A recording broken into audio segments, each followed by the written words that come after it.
Assalamualaikum warahmatullahi wabarakatuh. Perkenalkan, saya Astri Diana Septianingrum, mahasiswa aktif semester 5 Untak Surabaya, dengan Fakultas Teknik Program Studi Arsitektur.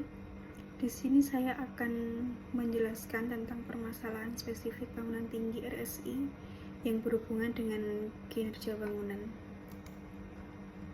Yang pertama ada latar belakang, yaitu rumah sakit merupakan fasilitas publik yang harus memenuhi standar keselamatan, kenyamanan, dan keandalan operasional. Ketika rumah sakit dibangun dalam bentuk bangunan bertingkat, muncul tantangan tambahan yang mempengaruhi kinerja bangunan, terutama terkait keselamatan penghuni, kelancaran operasional, pelayanan medis, kemudian ada efisiensi akses dan sirkulasi pasien dan pengunjung, terus yang terakhir ada kestabilan struktur dan utilitas terhadap beban tinggi. Yang kedua ada latar belakang RSIS Ahmad Yani yang merupakan bangunan yang berfungsi untuk kesehatan, yaitu rumah sakit yang terletak di Jalan Ahmad Yani nomor 2 Wonokromo, Kecamatan Wonokromo. Rumah sakit ini sendiri berdiri sejak 1975 dan dengan seiring berkembangnya fasilitas dan pelayanan sehingga mengalami ekspansi pembangunan yang bertujuan untuk memperluas area untuk kegiatan operasional lebih maksimal. Pada tahun 2022 dilakukan pembongkaran secara menyeluruh pada lahan sisi selatan kawasan dan dapat beroperasional pada sekitar September 2023.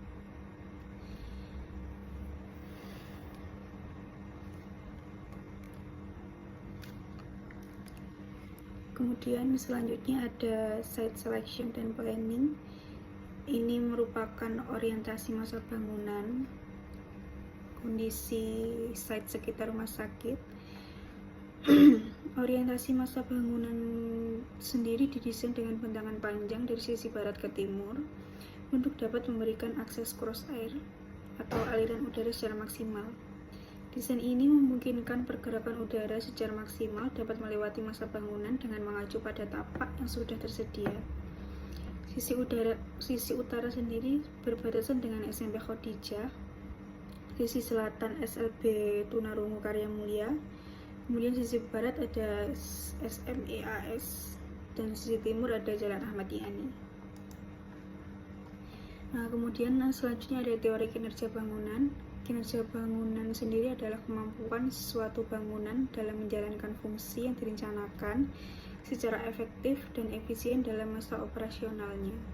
Kinerja bangunan dinilai melalui aspek yang pertama, kinerja struktur yang menjamin kestabilan bangunan dalam menahan beban vertikal dan lateral, angin, gempa, getaran, serta menjaga integritas elemen struktur dan non-struktur. Kemudian ada kinerja keselamatan kebakaran yang meliputi deteksi, proteksi aktif dan pasif, pengendalian asap, tangga darurat, dan jalur evakuasi yang aman bagi seluruh pengguna termasuk kelompok rentan. Kemudian selanjutnya ada kinerja sistem MEP yang menyangkut distribusi listrik, air, gas, pompa, dan sistem cadangan daya yang harus bekerja stabil pada seluruh lantai. Kemudian selanjutnya ada kinerja HVAC atau kualitas udara yang merupakan pengaturan suhu, kelembapan, dan tekanan udara untuk menjaga kenyamanan dan kesehatan, terutama pada ruang-ruang pelayanan khusus. Selanjutnya ada kinerja kenyamanan lingkungan, termasuk kebisingan, pencahayaan, sirkulasi, dan aksesibilitas agar kegiatan dalam bangunan dapat berlangsung secara optimal. Terus yang terakhir ada kinerja energi dan efisiensi operasional, yaitu pengelolaan energi untuk menekan konsumsi dan biaya operasional tanpa mengurangi kualitas layanan. Selanjutnya ada karakteristik bangunan tinggi rumah sakit. Yang pertama ada jumlah lantai dan zonasi fungsi, terdiri dari berbagai lantai dengan fungsi berbeda, yaitu IGD, ruang rawat inap, ICU, ruang operasi, kantor, dan laboratorium.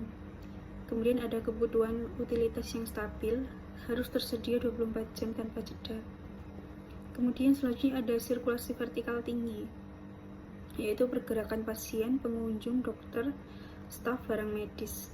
Kemudian selanjutnya ada lalu lintas padat, aktivitas tidak pernah berhenti 24/7. Kemudian yang terakhir ada tingkat kerawanan risiko tinggi, yaitu kebakaran, pemadaman listrik, kegagalan lift, dan gempa. Selanjutnya ada permasalahan spesifik pada bangunan tinggi. Yang pertama, permasalahan sirkulasi vertikal dan akses. Tantangan utamanya ketergantungan besar pada lift. Pasien, barang medis, pengunjung semua bercampur. Kemudian ada antrian lift saat jam sibuk menghambat pelayanan. Kemudian tangga darurat kurang efektif untuk pasien berkebutuhan khusus. Kemudian selanjutnya ada distribusi ruang vertikal harus mendukung alur bersih dan kotor. Maksud dari alur bersih dan kotor sendiri adalah alur bersih itu khusus untuk pengunjung, dokter, kemudian perawat, dan lain-lain. Terus alur kotor sendiri mungkin termasuk alur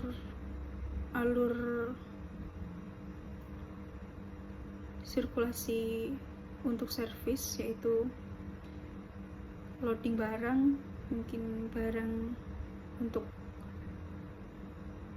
alat-alat operasi seperti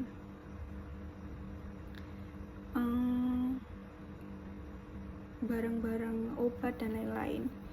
Kemudian selanjutnya ada kinerja sistem utilitas, yaitu sistem HVAC, yaitu air conditioning dan ventilasi. Itu sangat penting untuk area steril. Kemudian pasokan listrik tidak boleh mati dan butuh genset. Selanjutnya distribusi gas medis vertikal harus aman.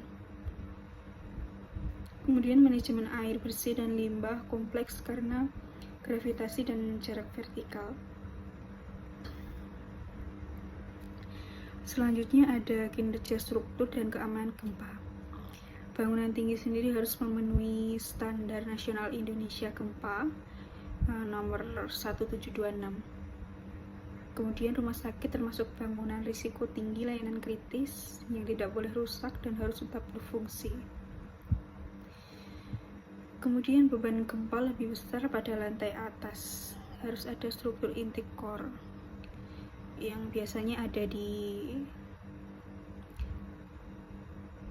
samping bagian tengah, yang merupakan itu adalah struktur inti. Terus selanjutnya ada kinerja sistem keamanan kebakaran, yaitu evakuasi pasien ICU atau bedah tidak bisa cepat, banyak bahan mudah terbakar, dan instalasi oksigen. Kemudian perlu sistem proteksi aktif dan pasif yang sangat baik, seperti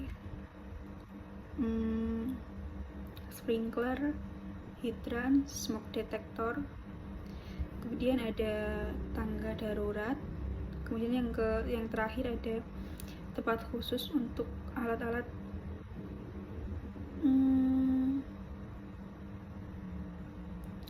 fire compartment, yang biasanya ini termasuk ruangan servis.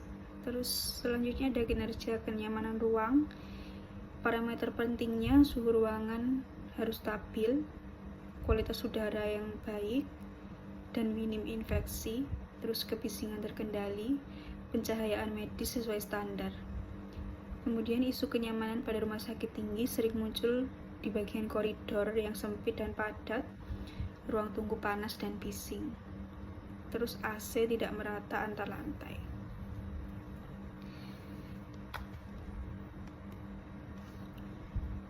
Nah, yang terakhir kesimpulannya, bangunan rumah sakit bertingkat memerlukan kinerja bangunan jauh lebih ketat dibanding gedung umum. Tantangan utamanya adalah sirkulasi vertikal, utilitas, struktur gempa, proteksi kebakaran, dan kenyamanan ruang. Kemudian rumah sakit Islam ini adalah rumah sakit yang menghadapi tantangan kompleks karena tingginya intensitas pelayanan dan mobilitas internal. Terus yang terakhir, optimalisasi kinerja bangunan sangat penting agar pelayanan kesehatan tetap aman, cepat, dan efektif. Sekian dari saya. Terima kasih.